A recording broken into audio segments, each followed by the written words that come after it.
കേരളത്തിൻ്റെ 49ാമത് ചീഫ് സെക്രട്ടറിയും മുൻ IAS ഉദ്യോഗസ്ഥയുമായിരുന്ന ശ്രീമതി ശാരദാ മുരളീധരനാണ് ഇന്ന് നമ്മളോടൊപ്പം ഉള്ളത്. നമസ്കാരം മാം. നമസ്കാരം. വളരെ കുറച്ച് കാലം മാത്രമാണ് ആ ഒരു ഓഫീസിലുണ്ടായിരുന്നത് എങ്കിൽ പോലും വളരെ 8 മാസം മാത്രമായിരുന്നു ഉണ്ടായിരുന്നത്. പക്ഷെ എങ്കിൽ പോലും മലയോര ഹൈവേ പോലെ, വിഴിഞ്ഞം പദ്ധതി പോലെ പ്രധാനപ്പെട്ട പല പദ്ധതികളും നടന്നൊരു കാലം എന്നുള്ള രീതിക്ക് അതിന് ചുക്കാൻ പിടിച്ച ഒരു വ്യക്തി എന്നുള്ള നിലയിൽ എങ്ങനെ നോക്കിക്കാണുന്നു ആ ഒരു കാലത്തെ? തിരിഞ്ഞു നോക്കുമ്പോഴത്തേക്കും ഞാൻ ഏറ്റവും കൂടുതൽ സമയം ചെലവഴിച്ചത് വയനാട്ടിലെ നമ്മുടെ മേപ്പാടി പഞ്ചായത്തിലെ ദുരന്തത്തിൻ്റെ പുനരധിവാസ പദ്ധതിക്ക് വേണ്ടിയാണ്. അപ്പം നമ്മൾ ഉദ്ദേശിച്ച സമയത്തിൽ കാര്യങ്ങൾ നടത്തിയെടുക്കണമെങ്കിൽ ഇതിൽ നമ്മൾ പ്രതീക്ഷിച്ചതും പ്രതീക്ഷിക്കാത്തതുമായിട്ടുള്ള കടമ്പകൾ കടന്നു പോകേണ്ടതിൻ്റേതായിട്ടുള്ള ഒരു ആവശ്യമുണ്ടായിരുന്നു. അപ്പോൾ ആദ്യഘട്ടമുള്ള റെസ്ക്യൂ ഓപ്പറേഷൻ കഴിഞ്ഞ് ആ റെസ്ക്യൂ ഓപ്പറേഷൻ്റെ അവസാനവും റീഹാബിലിറ്റേഷൻ്റെ തുടക്കവും വരുന്ന സമയത്താണ് ഞാൻ കയറുന്നത്. അപ്പോൾ ഇപ്പം നമ്മൾ മരണത്തിൻ്റെ കണക്ക് ഇതുമായിട്ട് ബന്ധപ്പെട്ടിട്ട് നമ്മൾ ഇവരുടെ എല്ലാ ആസ്തികളും സഹായങ്ങളും ഒക്കെ നഷ്ടപ്പെട്ട് പോയ ആൾക്കാരെ സംബന്ധിച്ചിടത്തോളം ആരാണ് ഇവർ, ഇപ്പം അവശേഷിക്കുന്നവർ എത്ര പേരാണ് ഇതിൽ ബാധിതരായിട്ടുള്ളത്, അതിൻ്റെ ഒരു തിട്ടപ്പെടുത്തേണ്ടതായിട്ടുണ്ട്. കൂടാതെ ഇവർക്ക് എല്ലാവർക്കും തന്നെ അവരുടെ ദൈനംദിന ജീവിതം മുതൽ ഒരു ലോങ് ടേം ആയിട്ടുള്ള റീഹാബിലിറ്റേഷൻ വരെയുള്ള ഒരു സപ്പോർട്ട് നമ്മൾ ലഭ്യമാക്കി കൊടുക്കേണ്ടതായിട്ടുണ്ട്. ഈ പദ്ധതി പ്രോജക്റ്റിൻ്റെ ഭാഗമായിട്ട് ഏറ്റവും സുശക്തവും സുസ്ഥിരവുമായിട്ടുള്ള മാതൃകാപരമായിട്ടുള്ള ഒരു വികസന പരിപ്രേക്ഷ്യം വെക്കുന്ന ഒരു ടൗൺഷിപ്പിനെ മുന്നോട്ട് കൊണ്ടുവരേണ്ടതുമുണ്ട്. ടൈം ബൗണ്ടായിട്ട് ഇത് ചെയ്യണം എന്നുള്ളത് കൊണ്ട് തന്നെ വലിയൊരു പ്രോജക്റ്റ് ആയതുകൊണ്ട് തന്നെ ഭൂമി കണ്ടെത്തണം. ഇത്രയും ആളുകൾ ഇത് ചെയ്യുന്ന എല്ലാ സൗകര്യങ്ങളും ഉൾപ്പെടുന്ന ഒരു ടൗൺഷിപ്പ് ഉണ്ടാക്കി പടുത്തുയർത്തണമെങ്കിൽ അതിൻ്റെ ഡിസൈന്, അതിനെ നമ്മൾ എങ്ങനെയാണ് മുന്നോട്ട് കൊണ്ടുപോവുക, പുതിയ രീതിശാസ്ത്രം അവലംബിച്ചാണ്. അപ്പോൾ നമ്മുടെ മുന്നിൽ ഒരു പ്രീസിഡൻ്റ് ഇല്ല. അപ്പോൾ സർക്കാരിൽ ഒന്നും പ്രീസിഡൻ്റ് ഇല്ലാതെ നടക്കില്ല. അപ്പോൾ പ്രീസിഡൻ്റ് ഇല്ലാത്തവരിടത്ത് ഒരു പ്രീസിഡൻ്റ് ഉണ്ടാക്കുക എന്നുള്ളതും കൂടി നമ്മുടെ മുന്നിലുള്ളൊരു ചലഞ്ചായിരുന്നു. അതോടൊപ്പം തന്നെ ജനങ്ങളെ സംബന്ധിച്ചിടത്തോളം അവർക്ക് അറിയേണ്ടതില്ലോ നിങ്ങളിത് എന്ത് വ്യവസ്ഥയിലാണ് ചെയ്യുന്നത്, ഏത് കോൺട്രാക്ടറിനെ എങ്ങനെയാണ് നിങ്ങൾ പ്രൊക്യൂർ ചെയ്തത്, അവർക്ക് ഉള്ള റെസ്പോൺസിബിലിറ്റി എന്താണ്, കിഫ്ബി പോലുള്ള ഒരു ഓർഗനൈസേഷൻ ഇതിൻ്റെ അകത്ത് വരുന്നുണ്ടോ, ആരാ, അപ്പോൾ അവരെ എങ്ങനെയാണ് നിങ്ങൾ എൻഗേജ് ചെയ്യുന്നത്, ഇങ്ങനത്തെ ചോദ്യങ്ങൾ. ഇപ്പോൾ ഊരാളുകൾ സൊസൈറ്റി ഞങ്ങൾ തിരഞ്ഞെടുക്കുന്ന അവർക്ക് ഇതിനുള്ള ഇപ്പം കഴിവുണ്ടോ, ഇത് അക്സെപ്റ്റ് ചെയ്യാനായിട്ട് സാധിക്കുന്നുണ്ടോ, പിന്നെ ഇത്രയും അധികം ആളുകളും സ്പോൺസേഴ്സും ഒക്കെ ഉള്ളപ്പോൾ ആ സ്പോൺസേഴ്സിൻ്റെ അവരുടെ ഫണ്ട് ഇതിനകത്തോട്ട് ഇടചേർന്ന് പോകുന്നത് എങ്ങനെയാണ്. അപ്പം ഇങ്ങനെ പല ഓരോ ദിവസം ഓരോ ചലഞ്ചാണ്. അപ്പം അതുകൊണ്ട് തന്നെ ആഴ്ചയിൽ ഒരിക്കലെങ്കിലും ഞങ്ങളൊരു നീണ്ട 2-3 മണിക്കൂറിൻ്റെ ചർച്ചകളും ഇതും ഒക്കെ ഉണ്ടായിരുന്നു. തീരുമാനങ്ങൾ എടുക്കുമായിരുന്നു. പിന്നെ ഗവൺമെൻറ് മിനിസ്റ്ററിനെയും മുഖ്യമന്ത്രിയെയും ക്യാബിനറ്റിനെയും ഒക്കെ തന്നെ ബ്രീഫ് ചെയ്യേണ്ടതായിട്ടും കൂടി ഉണ്ടായിരുന്നു. അപ്പം അങ്ങനെയൊക്കെയുള്ള സമയമെടുത്ത ഒരു ഇടപെടലായിരുന്നു. പിന്നെ വന്നത് മാലിന്യ സംസ്കരണം തന്നെ. ഇപ്പോൾ കേരളത്തിൻ്റെ മാലിന്യമുക്ത നവകേരളത്തിൻ്റെ അവസാന കലാശക്കൊട്ട് വരുന്ന സമയം കൂടിയാണ്. അപ്പോൾ ആ സമയത്ത് നമ്മൾ തദ്ദേശഭരണ വകുപ്പിൽ ഉണ്ടായിരുന്നതിൻ്റെ മുൻ പരിചയം എനിക്കുണ്ട്.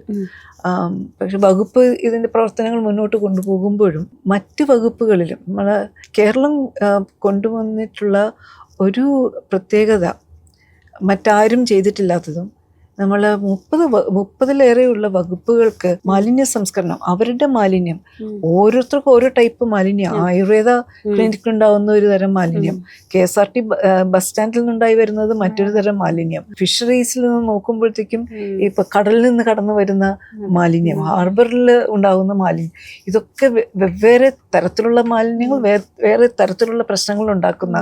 അപ്പൊ ഇത് ഓരോ പ്രശ്നവും ഈ മാലിന്യ സംസ്കരണം അതാത് വകുപ്പിൻ്റെ ഉള്ളിൽ നിന്ന് തന്നെ ഉത്തരവാദിത്വം ഏറ്റെടുത്തുകൊണ്ട്, അത് ഹെൽത്ത് ആയാലും ശരി, എഡ്യൂക്കേഷൻ ആയാലും ശരി, ട്രാൻസ്പോർട്ട് ആയാലും ശരി, ഇൻഡസ്ട്രി ആയാലും ശരി, അവരെയൊക്കെ അതിലേക്ക് വേണ്ടി സജ്ജമാക്കുന്നതിലേക്ക് വേണ്ടിയുള്ള ഒരു ഇടപെടൽ.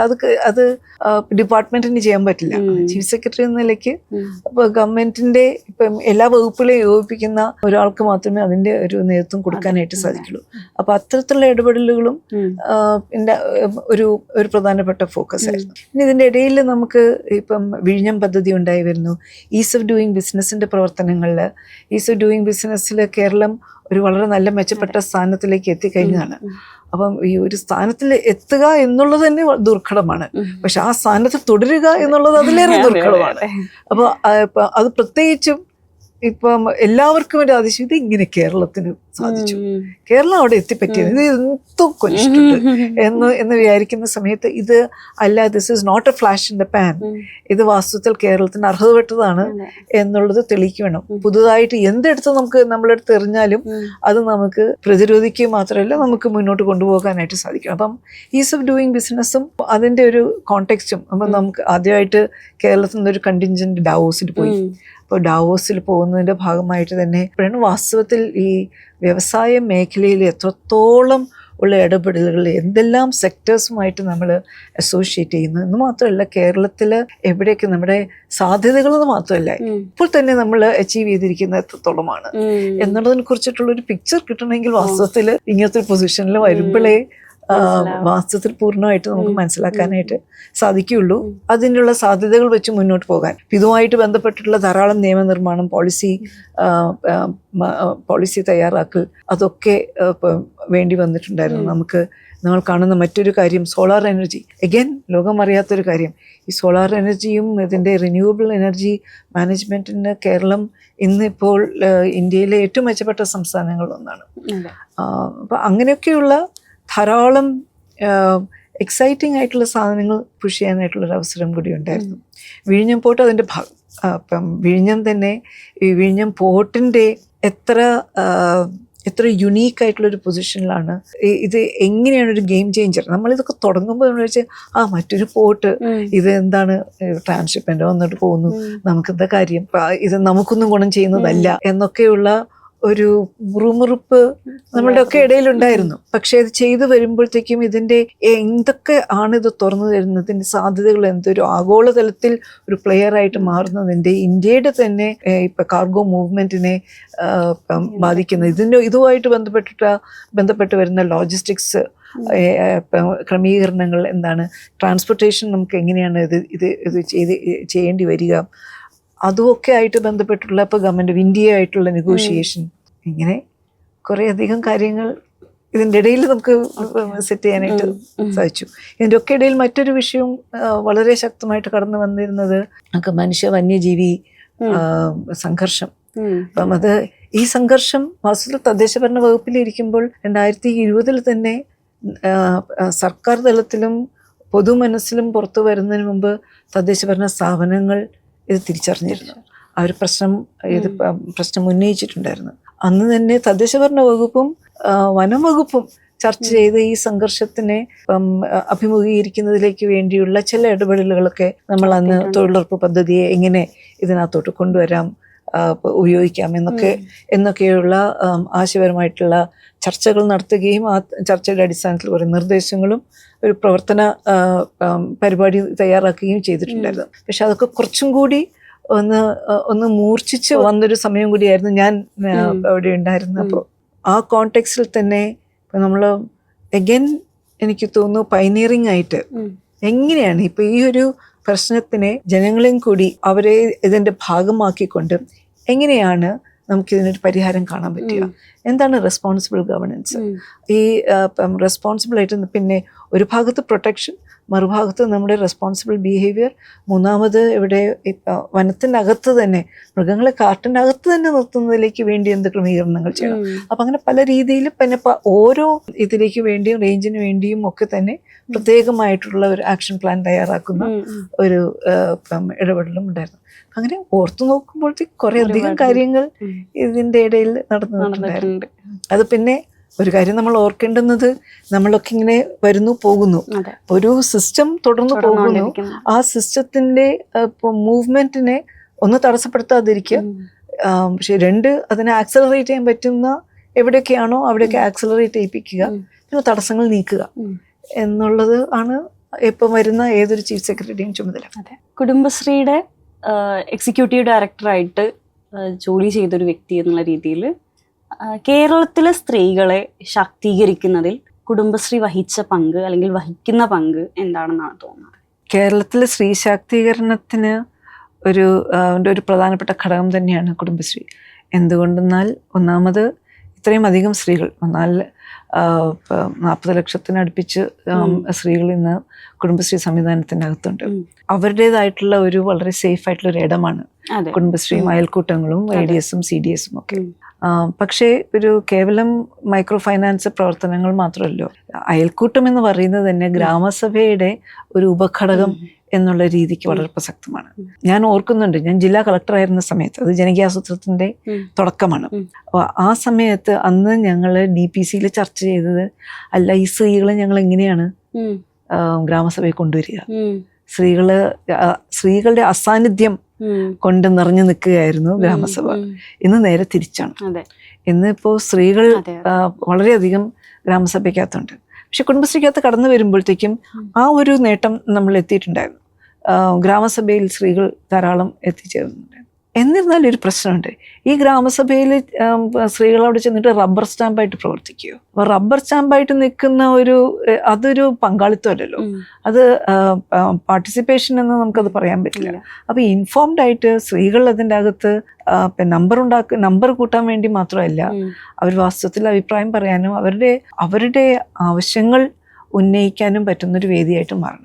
പക്ഷെ ആവശ്യങ്ങൾ ഉന്നയിക്കണമെങ്കിൽ സ്ത്രീകൾക്ക് ബോധ്യപ്പെടണം ഞങ്ങൾക്ക് ആവശ്യമുണ്ടെന്ന്. അപ്പം നമ്മൾ പലതും നിരാകരിച്ച് ഇതൊക്കെ ഇല്ലായ്മകൾ നമ്മുടെ ഒരു അങ്ങനെയാണ്, ശീലമാണ് എന്ന് കരുതി നിൽക്കുന്ന ഒരു സ്ത്രീ, ഇല്ല ഇതിലൊക്കെ ഒരു മാറ്റം വരുത്താൻ പറ്റും, ആ മാറ്റത്തിന് എനിക്ക് ഒരു ഇൻസ്ട്രുമെന്റ് ആകാൻ പറ്റും എന്നുള്ള ഒരു ബോധം ഉണ്ടായി വരിക എന്നുള്ളത് തന്നെ വളരെ പ്രധാനപ്പെട്ട ഒരു കാര്യമാണ്. അപ്പോൾ കുടുംബശ്രീയിൽ നമ്മൾ ചെയ്യാൻ ശ്രമിച്ചതും അതായിരുന്നു. അപ്പം കേരളത്തിൻ്റെ പ്രത്യേകത എന്ന് പറയുന്നത് തദ്ദേശഭരണ സ്ഥാപനങ്ങളുമായിട്ട് ഇടചേർന്ന് നിൽക്കുന്ന ഒരു സംവിധാനമാണ് കുടുംബശ്രീ. അപ്പോൾ കുടുംബശ്രീക്കകത്തുള്ളത് കുടുംബശ്രീക്കകത്തുണ്ടാകാൻ പറ്റിയത് ഒന്നൊരു പൊളിറ്റിക്കൽ ശാക്തീകരണം കൂടിയുണ്ട്. പൊളിറ്റിക്കൽ ശാക്തീകരണമുണ്ട്, പിന്നെ ഒരു വികസന മേഖലയിൽ സ്ത്രീകൾക്ക് ഇടപെടാനായിട്ടുള്ള ഒരു സ്പേസ് ഉണ്ട്. അപ്പോൾ സ്ത്രീകൾ പുറത്ത് വന്നിട്ട് മൈക്രോ ഫൈനാൻസ് മാനേജ് ചെയ്യുന്നു, ലൈവ്ലിഹുഡ് മാനേജ് ചെയ്യുന്നു എന്നുള്ളത് മാത്രമല്ല, അവർ സമൂഹത്തിൻ്റെ നമ്മുടെ ഒരു നേഷൻ ബിൽഡിങ്ങിൻ്റെ പങ്കാളിയാകുന്നു. അത് കുടുംബശ്രീക്ക് കൊണ്ടുവരാൻ പറ്റിയ നേട്ടമാണ്. ഈ നേട്ടം കൊണ്ടുണ്ടാകുന്നത് സ്ത്രീകൾക്കുള്ളിൽ ഉണ്ടാകുന്ന ഒരു വലിയൊരു ആത്മവിശ്വാസമാണ്. അപ്പം ഞങ്ങളും റെലവൻ്റ് ആണ്, ഞങ്ങൾ ഇതിൻ്റെ ഭാഗമാണ്, അപ്പം ഞങ്ങളുടെ ശബ്ദത്തിന് പ്രസക്തിയുണ്ട് എന്നൊക്കെ ഉള്ളൊരു തോന്നൽ കൊണ്ടുവരാനായിട്ട്, അതിനെ നിലനിർത്താനുമായിട്ട് നമ്മുടെ കുടുംബശ്രീ സംവിധാനത്തിന് സാധിച്ചിട്ടുണ്ട്. ഇപ്പോൾ കുടുംബശ്രീയെ പറ്റി പറഞ്ഞപ്പോൾ, ഈ നമ്മുടെ നാടുകളിൽ പല ജോലികളും സ്ത്രീകൾക്ക് വേണ്ടി തന്നെ റിസർവ് ചെയ്ത് വെച്ചതായിട്ടുണ്ട്. ഒരു നേഴ്സ്, ഒരു അധ്യാപിക, ഇതൊക്കെ സമൂഹം അക്സെപ്റ്റ് ചെയ്യുന്ന സ്ത്രീകൾ എത്തേണ്ടിയിരിക്കുന്ന ചില റോളുകളാണ്. പക്ഷെ ഒരു ഭരണകർത്താവിൻ്റെ പൊസിഷനിലേക്കൊക്കെ ഒരു സ്ത്രീയെ കാണാൻ മാത്രമൊന്നും നമ്മുടെ നാട് മാറിയിട്ടില്ല. പലപ്പോഴും അതങ്ങോട്ട് ദഹിക്കാൻ കുറച്ച് ബുദ്ധിമുട്ടാണ്. അപ്പോഴാണ് ഒരു ചീഫ് സെക്രട്ടറി സ്ഥാനത്ത് മാം ഇരിക്കുന്നതും കാര്യങ്ങൾ ചെയ്യുന്നതും. അത് എത്രത്തോളം ചാലഞ്ചിങ് ആയിരുന്നു? അല്ല, ഈ ഒരു സ്ത്രീ ഓഫീസർ എന്ന നിലയ്ക്ക് നമ്മുടെ കരിയർ മുഴുവനും ആ ചാലഞ്ചും കൊണ്ട് തന്നെയാണ്. കാരണം IAS എന്ന് പറയുമ്പോഴത്തേക്കും നമ്മൾ ഏതൊരു ഡിപ്പാർട്ട്മെന്റിന്റെ ഹെഡായിട്ട് വരുന്നു, കളക്ടറായിട്ട് വരുന്നു, സെക്രട്ടറി ആയിട്ട് വരുന്നു എന്നൊക്കെ പറയുമ്പോഴത്തേക്കും ഓരോ പൊസിഷനിലെയും തലപ്പത്താണ് കയറി വരുന്നത്. അപ്പോൾ ആദ്യമൊക്കെ അത് വളരെ പ്രയാസമായിരുന്നു. പിന്നെ കുറച്ച് പ്രായം ആയി വരുമ്പോഴത്തേക്കും നമ്മളൊരു അമ്മ സ്ഥാനത്ത് കാണും, അമ്മച്ചിയായില്ലേ, അമ്മച്ചി ആകുന്നതിൻ്റെ ഒരു സുഖമുണ്ട്. അപ്പൊ അതുകൊണ്ട് കുറച്ചും കൂടി നമ്മൾ പറയുന്നത് കേൾക്കാനും എടുക്കാനും ഒക്കെ. എന്തെന്നാലും അതെ, ഇപ്പം സ്ത്രീകള്, ഞാനത് ചുറ്റും കാണുന്ന ഒരു കാര്യമാണ്, സ്ത്രീകൾ സംസാരിക്കുമ്പോൾ അതിൽ അല്പം അശ്രദ്ധ ഉണ്ടായി വരിക, അതിനൊന്ന് ഡിസ്മിസ് ചെയ്യുക, വളരെ ഡിസ്മിസീവായിട്ട് ഇത് ചെയ്യുക. പിന്നെ ഒരു അലങ്കാരത്തിന് വേണ്ടി സ്ത്രീനെ എവിടെയെങ്കിലുമൊക്കെ നമുക്ക് പൊസിഷൻ ചെയ്യുക. അങ്ങനെയൊക്കെയുള്ള ഇപ്പം മെസ്സേജിങ് വളരെ ശക്തമായിട്ട് സർക്കാരിൻ്റെ അകത്തും പുറത്തും ഒക്കെ നമുക്ക് തുടർച്ചയായിട്ട് കിട്ടും. പിന്നെ ഇപ്പം കാലം മാറി വരുന്നു. ഇന്ന് കേരളത്തിലെ IAS-ൽ തന്നെ സ്ത്രീകളുടെ സാന്നിധ്യം വളരെയധികം ഉണ്ടായിട്ടുണ്ട്. ഇപ്പം ഒരു സമയത്ത് കേരളത്തിൽ നമ്മുടെ 14 ജില്ലകളിൽ 9 ജില്ലകളിൽ വനിതാ കളക്ടർമാരായിരുന്നു. അങ്ങനെ ഒരു കാലഘട്ടത്തിനെ കുറിച്ച് ചിന്തിക്കാൻ പോലും പറ്റില്ല നേരത്തെ. ഇപ്പം അത് ഉണ്ടായി വരുന്നത് വാസ്തവത്തിൽ സ്ത്രീ സാന്നിധ്യം. ഇപ്പൊ സ്ത്രീ സാന്നിധ്യം കൂടുമ്പോൾ തന്നെ സ്ത്രീ എന്ന ആ ഒരു സംഭവമായിട്ട് നമുക്ക് സംവദിക്കേണ്ടതുണ്ട് എന്നുള്ള സിസ്റ്റത്തിന്റെ ഒരു തിരിച്ചറിവും കൂടി ഉണ്ടായി വരുന്നുണ്ട്. അത് നല്ലതാ. പിന്നെ അതുപോലെ മുഖ്യമന്ത്രിയുമായിട്ട് വളരെ അടുത്തു നിന്ന് പ്രവർത്തിക്കുന്ന ഒരാളായിരുന്നു. പൊതുവിൽ പുറത്ത് പിണറായി വിജയൻ എന്ന് വെച്ചാൽ കുറച്ചധികം കർക്കശക്കാരനാണ് എന്നൊക്കെയുള്ള ഒരു പേടി, അങ്ങനെയുള്ള ഒരു അടക്കം പറച്ചിലുണ്ട് പൊതുവില്. എങ്ങനെയായിരുന്നു അദ്ദേഹത്തോടൊപ്പം വർക്ക് ചെയ്ത നാളുകൾ? മനുഷ്യനെ എല്ലാവർക്കും പേടിയാണ്, അതിന് സംശയമേ വേണ്ട. മുഖ്യമന്ത്രിയെ എല്ലാവർക്കും പേടിയാണ്, എല്ലാവർക്കും ഓർമ്മ എല്ലാവർക്കും. പക്ഷെ അതേ സമയത്ത് അദ്ദേഹത്തിന് ഭയങ്കര സമയനിഷ്ഠ, കൃത്യനിഷ്ഠ പാലിക്കുന്ന ഒരാളാണ്. അപ്പം ഒരു മീറ്റിങ്ങിനും ഒരു നിമിഷം വൈകി വരില്ല, കറക്റ്റായിട്ട് വരും.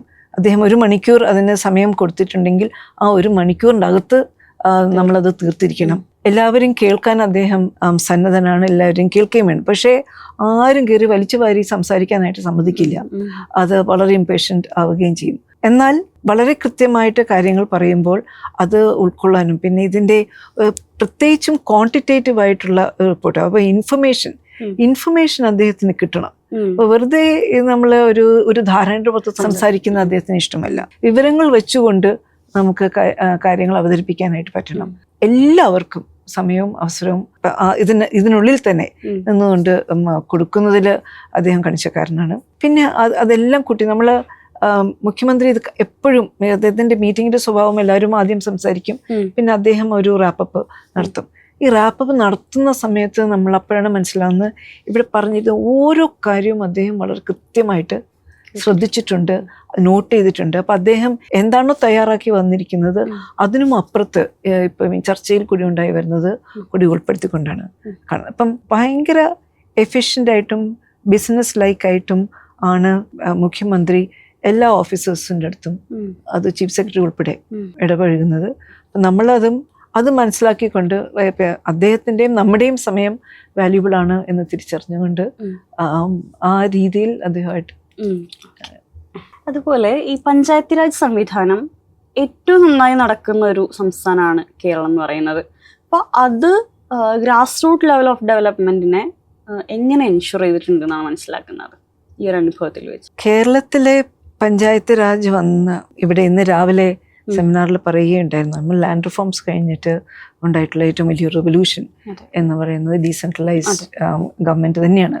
ജനകീയാസൂത്രണത്തിൻ്റെ ആ പ്രക്രിയ ആ ഒരു ഡെവല്യൂഷനുമാണ്. ആ ഡെവല്യൂഷനെ യാഥാർത്ഥ്യമാക്കുന്ന ഒരു പ്രക്രിയ സെറ്റ് ചെയ്തതും ഒക്കെ തന്നെയാണ്. അതിലുണ്ടായ മാറ്റം എന്താണ്? ഞാനതിൻ്റെ തുടക്കം മുതൽ അതിൻ്റെ സഹയാത്രിക എന്നുള്ള നിലയ്ക്ക് അത് ഫീൽഡിൽ നിന്നും പിന്നെ ഇപ്പോൾ പോളിസിയുടെ ലെവലിലുമൊക്കെ വർക്ക് ചെയ്തിട്ടുണ്ട്. അപ്പോൾ ഫീൽഡിൽ നമ്മൾ കാണുന്ന കാര്യങ്ങൾ എന്താണെന്ന് വെച്ചാൽ, അപ്പം കേരളത്തിലെ ശുചിത്വം ഒറ്റയടിക്ക് ശുചിത്വത്തിൻ്റെ ഒരു ലെവലിൽ നമുക്ക് മാറ്റാനായിട്ട് സാധിച്ചു. ഹൗസിങ്ങിന് ഭയങ്കരമായിട്ടുള്ളൊരു ഇത് കൊണ്ടുവരാനായിട്ട് പറ്റും. ഗുണഭോക്താക്കൾ എന്ന് പറയുന്നത് ഇപ്പോൾ ഇൻഡിവിജ്വലുമായിട്ടുള്ള പാവപ്പെട്ടവരുടെയും എൻടൈറ്റിൽമെൻറ്റ്സ് ഒക്കെ എത്തിക്കുന്നത് എല്ലാവർക്കും അതിനുള്ള ഒരു സാധ്യതയും ആക്സസ് കൊണ്ടുവരുന്നതിന് തദ്ദേശ ഭരണ സ്ഥാപനങ്ങൾക്ക് കാര്യമായിട്ട് സാധിച്ചിട്ടുണ്ടായിരുന്നു. ഞങ്ങൾക്ക് സർവീസിൽ കയറുന്ന സമയത്ത് ഞാൻ കോളേജിൽ ഞാൻ എൻ്റെ കുട്ടിക്കാലത്തുമൊക്കെ നമ്മൾ മലബാറും കേരളവും ബാക്കി സൗത്തും തമ്മിൽ ഭയങ്കര വ്യത്യാസം ഇത് കാണുന്നുണ്ടായിരുന്നു. കറണ്ട് അവിടെ എത്തൂല, അവിടെ ആരും പണിയെടുക്കാനായിട്ട് ഇഷ്ടപ്പെടൂല. ഇങ്ങനെയൊക്കെയുള്ള ഒരു സാഹചര്യത്തിൽ നിന്ന് ഇന്ന് നമ്മൾ ഇപ്പം ഓരോ പ്രദേശത്തിനും അതിൻ്റേതായിട്ടുള്ള തനതായ രീതിയിൽ തന്നെ വളരാനായിട്ടുള്ള റിസോഴ്സസ് അവൈലബിൾ ആണ്. ഹ്യൂമൻ റിസോഴ്സസ് ഉണ്ടായി വരുന്നുണ്ട്. ലോക്കൽ ജീനിയസ് അനുസരിച്ചിട്ട് വളരാനായിട്ട് സാധിക്കുന്നുണ്ട്. പിന്നെ നമ്മൾ ഇപ്പോൾ സോഷ്യൽ എംപവർമെൻറ്റിന് വാസ്തവത്തിൽ കേരളം ഇന്ന് എത്തി നിൽക്കുന്നതിൻ്റെ ഒരു പ്രധാനപ്പെട്ട കാര്യം തദ്ദേശ ഭരണ സ്ഥാപനങ്ങളാണ്. ഈസ് ഓഫ് ഡൂയിങ് ബിസിനസ്സിൽ തന്നെ നമുക്ക് വലിയൊരു പങ്ക് വഹിക്കാനായിട്ട് തദ്ദേശ ഭരണ വകുപ്പിന് അല്ലെങ്കിൽ നമുക്ക് ഡിവോൾവ് ചെയ്തിട്ട് പഞ്ചായത്തുകൾക്ക് ഡിവോൾവ് ചെയ്തിട്ടില്ലാത്ത വിഷയങ്ങളിൽ പോലും വളരെ പ്രധാനപ്പെട്ട പങ്ക് വഹിക്കുന്ന ഉത്തരവാദിത്വങ്ങളും എല്ലാവരും കൂട്ടിയിണക്കി കൊണ്ടുപോകാനായിട്ടുള്ള, അപ്പോൾ പങ്കാളിത്ത പൂർണ്ണ ഭരണം, സദ്ഭരണം എന്നതിൽ തദ്ദേശ ഭരണ സ്ഥാപനങ്ങളാണ് കേരളത്തിൽ മാതൃക ഉണ്ടാക്കാനായിട്ട് സാധിച്ചിട്ടുള്ളത്. ഇപ്പോൾ ഇത്രയും പദ്ധതികൾ നമ്മൾ പറയുമ്പം പൊളിറ്റിക്കലി വളരെ ലിറ്ററേറ്റ് ആയിട്ടുള്ളൊരു ജനതയാണ് കേരളത്തിലേത്. എന്തിനേയും സസൂക്ഷ്മം നിരീക്ഷിക്കുന്ന, അതിനെക്കുറിച്ച് വാദപ്രതിവാദങ്ങൾ നടത്തുന്ന ഒരു പദ്ധതി വരുന്നുണ്ടെന്ന് പറഞ്ഞാൽ തന്നെ അതിൻ്റെ നെഗറ്റീവ്സും പോസിറ്റീവ്സും പരമാവധി ചർച്ച ചെയ്ത് അതിനെതിരെ സമരങ്ങൾ നടക്കുന്ന ഒരു സംസ്ഥാനമാണ് കേരളം. അപ്പോൾ അവിടെ ഒരു പദ്ധതി വരുന്ന സമയത്ത് അതിനെതിരെ ഇത്തരത്തിലുള്ള പ്രശ്നങ്ങളൊക്കെ നടക്കുമ്പോഴും ഒരു അഡ്മിനിസ്ട്രേറ്റീവ് ലെവലിൽ എങ്ങനെയാണ് ഇത് നേരിടാറ്? അതായത് ഈ ഒരു പദ്ധതിനെ വിജയത്തിലേക്ക് എത്തിക്കാൻ വേണ്ട പ്രവർത്തനം അഡ്മിനിസ്ട്രേറ്റീവ് ലെവലിൽ എങ്ങനെയാണ് നടത്താറ്? ഞാനൊരു കോൺട്രാസ്റ്റ് പറയാം. ഞാൻ കേരളത്തിലും വർക്ക് ചെയ്തിട്ടുണ്ട്, ഗവൺമെന്റ് ഓഫ് ഇന്ത്യയിലും വർക്ക് ചെയ്തിട്ടുണ്ട്. ഗവൺമെന്റ് ഓഫ് ഇന്ത്യയിൽ ഒരു കാര്യം നടത്തിയെടുക്കാന്ന് വെച്ചാൽ വളരെ എളുപ്പം. ഒരു കാര്യം ആലോചിക്കുന്നു, നമ്മൾ ഇപ്പം നടത്തുന്നു, ഉത്തരവാക്കുന്നു, വളരെ പെട്ടെന്നാണ് കാര്യങ്ങൾ നമുക്ക് നീക്കിയെടുക്കാനായിട്ട് പറ്റുക. കേരളത്തിൽ അത് പറ്റൂല. കേരളത്തിലാണെങ്കിൽ നമ്മൾ ഇത് ചെയ്യുമ്പോഴത്തേക്കും ആദ്യം നമ്മൾ ഇത് ഒരു ആശയം കൊണ്ടുവരുമ്പോഴത്തേക്കും ആ ആശയം നമ്മുടെ ആശയം ആകണമെന്നില്ല. അപ്പം നമ്മുടെ ആശയത്തിന് അത്രയ്ക്ക് വലിയ കോപ്പുണ്ടെന്ന് നമുക്ക് അഹങ്കരിക്കാനായിട്ട് പറ്റില്ല. അപ്പം കാരണം ഈ പറഞ്ഞതുപോലെ ആർഗ്യുമെന്റേറ്റീവ് ആയിട്ടും ചിന്തിക്കുന്നതായിട്ടും ക്രിട്ടിക്കലായിട്ടും നിൽക്കുന്ന ഒരു സമൂഹമാണ് നമ്മുടെ കൂടെയുള്ളത്. ഇൻഫോംഡ് ആയിട്ടുള്ള ഒരു കമ്മ്യൂണിറ്റി ഉണ്ട്. ആ ഇൻഫോംഡ് കമ്മ്യൂണിറ്റി ചോദിക്കുന്ന ചോദ്യങ്ങൾക്ക് ഉത്തരം നമുക്ക് ഉണ്ടാവണം. ആൻഡ് അതുകൊണ്ട് തന്നെ കേരളത്തിലെ ഒരു കാര്യങ്ങൾ നടന്നെടുക്കാൻ കുറച്ച് സമയമെടുക്കും. പക്ഷേ കേരളം നടത്തിയെടുത്ത് വരുമ്പോൾ മറ്റൊരിടത്തിനെക്കാട്ടിലും വളരെ ഭംഗിയായിട്ട് നടക്കും. കാരണം എല്ലാ തരത്തിലുള്ള പ്രശ്നങ്ങളും സാധ്യതകളും ഒക്കെ തിരിച്ചറിഞ്ഞുകൊണ്ട് ഇതിൻ്റെ ഒരു ക്രമീകരണങ്ങൾ നടത്തിക്കൊണ്ട് ഓണർഷിപ്പ് ഉണ്ടാക്കിക്കൊണ്ടാണ് കേരളത്തിൽ കാര്യങ്ങൾ മുന്നോട്ട് കൊണ്ടുപോവുക. അതുകൊണ്ട് തന്നെ കേരളത്തിന് മറ്റൊരു ഗുണമുണ്ട്. ഇപ്പം ഇങ്ങനെയൊരു ക്രിട്ടിക്കൽ സമൂഹം ഉള്ളപ്പോൾ അതുപോലെ തന്നെ നമുക്ക് നമ്മുടെ കയ്യിലുള്ളതാണ് സോഷ്യൽ ക്യാപിറ്റൽ. ഈ ഹ്യൂമൻ റിസോഴ്സസ്, കേരളത്തിൻ്റെ ഹ്യൂമൻ റിസോഴ്സസും ഇപ്പം ഗവർണൻസിൽ അസോസിയേറ്റ് ചെയ്യാനായിട്ട് താല്പര്യവും സന്മനസ്സും കാണിക്കുന്ന ഒരു ഹ്യൂമൻ റിസോഴ്സ് സമാനതകളില്ലാത്ത ആണ്. കാരണം മറ്റൊരു സ്ഥലത്തും ഈ രീതിയിലുള്ള ഒരു ഹ്യൂമൻ റിസോഴ്സ് കേപ്പബിലിറ്റി, സന്നദ്ധത നമ്മൾ കാണുന്നില്ല. ഈ വയനാട് പദ്ധതിയുമായി ബന്ധപ്പെട്ടുകൊണ്ട് ഒരുപാട് കാലം സർവീസിന്റെ ഒരു 3/4 ഭാഗവും അതിനുവേണ്ടി തന്നെ ചെലവഴിച്ച ഒരാൾ എന്നുള്ള രീതിയിൽ ചീഫ് സെക്രട്ടറി ആയിരിക്കും. അതെ. അവിടുത്തെ ആ ഒരു പുനരധിവാസ പ്രവർത്തനങ്ങൾ പതിയെ ആയിരുന്നു എന്നുള്ളൊരു വിമർശനമുണ്ട്. അതിനോട് യോജിക്കുന്നുണ്ടോ? ഇല്ല. കാരണം ഞാൻ നേരത്തെ സൂചിപ്പിച്ചതുപോലെ നമുക്ക് 2-3 ഘട്ടമുണ്ട്. ഒന്നാമത്തെ ഘട്ടം എന്നുള്ളത് rescue, shelter and immediate daily നീഡ്സിന്റെ മാനേജ്മെന്റ് ആണ്. അത് വളരെ ഭംഗിയായിട്ട് തന്നെ നടത്തിക്കൊണ്ടുപോയി. അതിനെക്കുറിച്ച് ആർക്കും ആക്ഷേപവും ഉണ്ടായിരുന്നില്ല. പിന്നെ അത് കഴിഞ്ഞിട്ട് റീഹാബിലിറ്റേഷൻ്റെ ഒരു സ്റ്റേജിലോട്ട് കടക്കുമ്പോൾ ഈ നമ്മൾ നടത്തുന്ന റെസ്ക്യൂ ഡെയിലി നീഡ്സ് മീറ്റ് ചെയ്യുന്നതും സൈമൾട്ടേനിയസ് ആയിട്ട് തന്നെ മുന്നോട്ട് പോകേണ്ടതായിട്ടുണ്ട്. പക്ഷെ നമ്മുടെ ശ്രദ്ധ റീഹാബിലിറ്റേഷനിലോട്ട് മാറുന്നു. അപ്പോൾ റീഹാബിലിറ്റേഷനിലോട്ട് വരുമ്പോഴത്തേക്കും ഭൂമിയില്ല, ഇതില്ല, നമ്മൾ ഇതിൻ്റെ PDNA നടത്തുന്നു, അസസ്മെൻറ്റ് നടത്തുന്നു. ഇപ്പോൾ കേരളത്തിൽ അത് വളരെ തമാശയുള്ളൊരു കാര്യമുണ്ട്. കേരളത്തിൽ നമ്മുടെ PDNA എന്തുകൊണ്ട് എത്ര 3 മാസം എടുക്കണേ എന്ന് പറഞ്ഞിട്ട് അവിടെ വലിയ വാർത്തയായി പ്രശ്നമായി. ഇത് വന്നു കഴിഞ്ഞപ്പോഴത്തേക്കും ഈ വാർത്ത ബ്രേക്ക് ചെയ്യുന്ന സമയത്ത് ഗവൺമെന്റ് ഓഫ് ഇന്ത്യയിൽ നിന്ന് NDMA-യിൽ നിന്ന് കേരളത്തിന് മാതൃകയാക്കി കാണിക്കുക, ഇങ്ങനെ വേണം PDNA നടത്താൻ. അപ്പോൾ ഇപ്പം ബാക്കിയുള്ളവർക്ക് എല്ലാവർക്കും നമ്മൾ മാതൃകയാണ്. നമ്മുടെ നാട്ടിൽ പക്ഷേ ചീത്ത.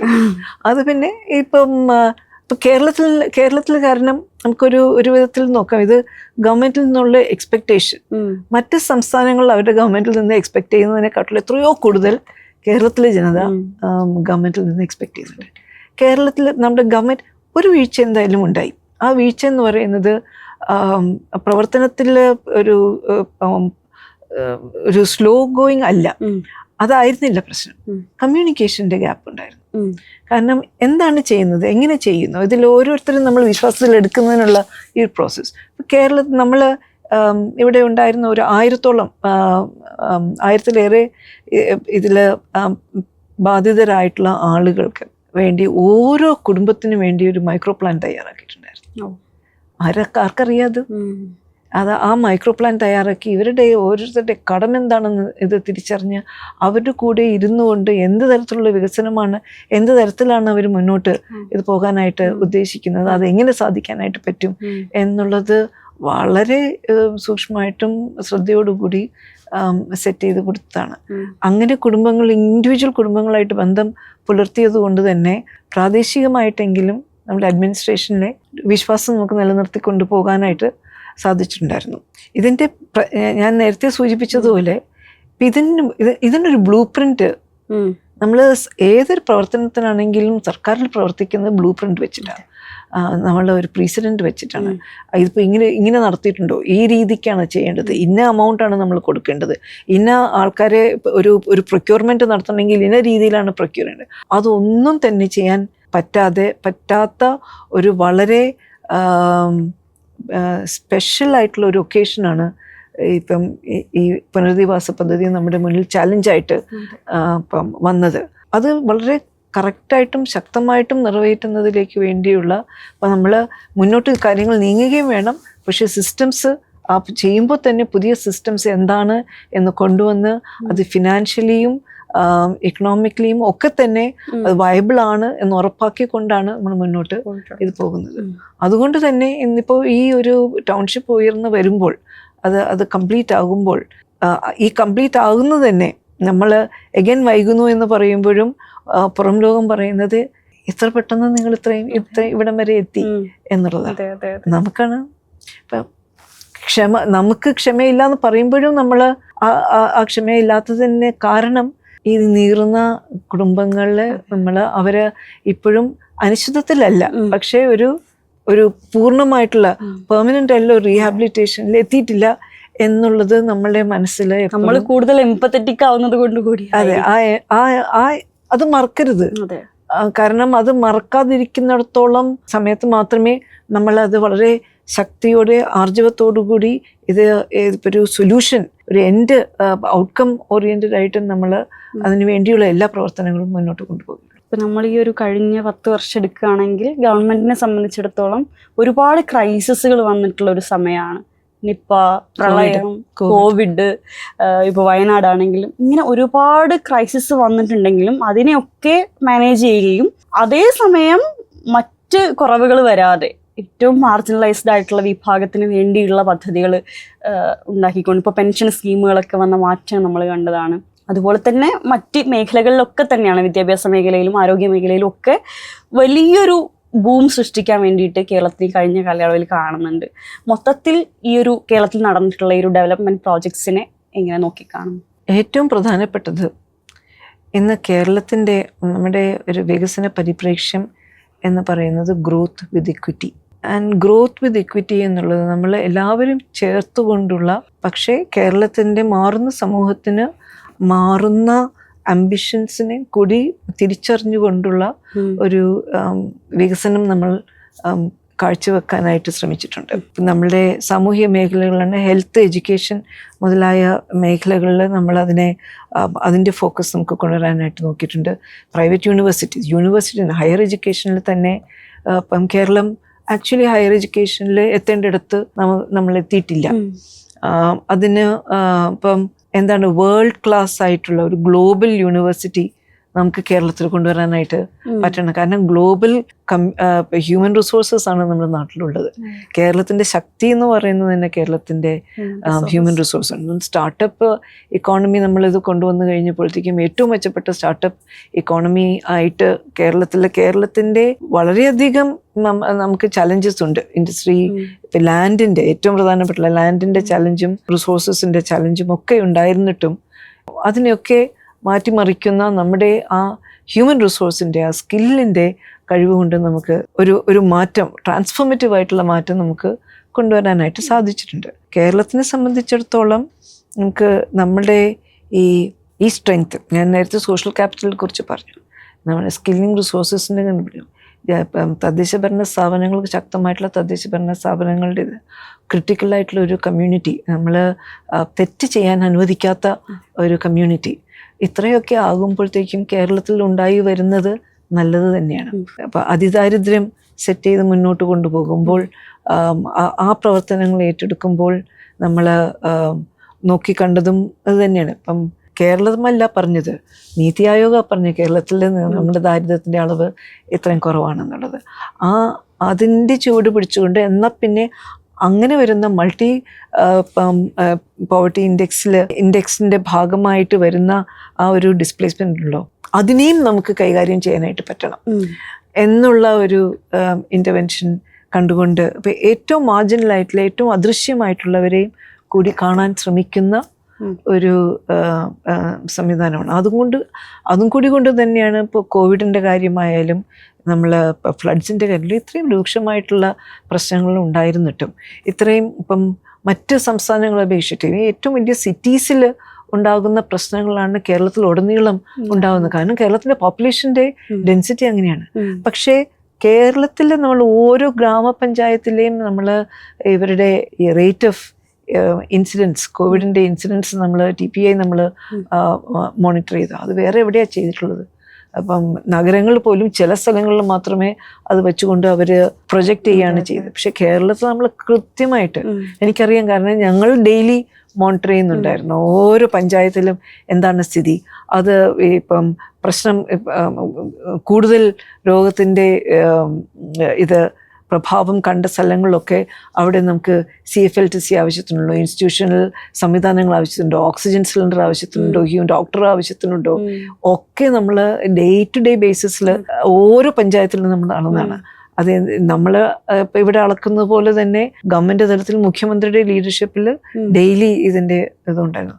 ആ ഒരു ഡെയിലി ബുള്ളറ്റിൻ നാട്ടിൽ പോയപ്പോൾ അത് കൊടുത്തിട്ടുള്ള ഒരു സമാധാനവും വിശ്വാസവും ചെറുതൊന്നുമല്ല. അതെ, നമുക്കാണെങ്കിലും ആ ഒരു സമയത്ത് വൈകുന്നേരം നമ്മൾ 6 മണിക്ക് ഇങ്ങനെ ന്യൂസ് കാണാൻ വേണ്ടി ഇരിക്കും. ഒന്ന് നമ്മളടുത്ത് വന്ന് അത് പറയുമ്പോൾ കിട്ടുന്ന ഒരു സമാധാനം ഭയങ്കര വലുതായിരുന്നു. അപ്പൊ നമുക്ക് കഴിഞ്ഞൊരു കാലയളവിനെ സംബന്ധിച്ച് ഇത്രയും വ്യക്തതയോടെ കൃത്യതയോടെ സംസാരിച്ചതിന് സംവദിച്ചതിന് ഒരുപാട് നന്ദി മാം.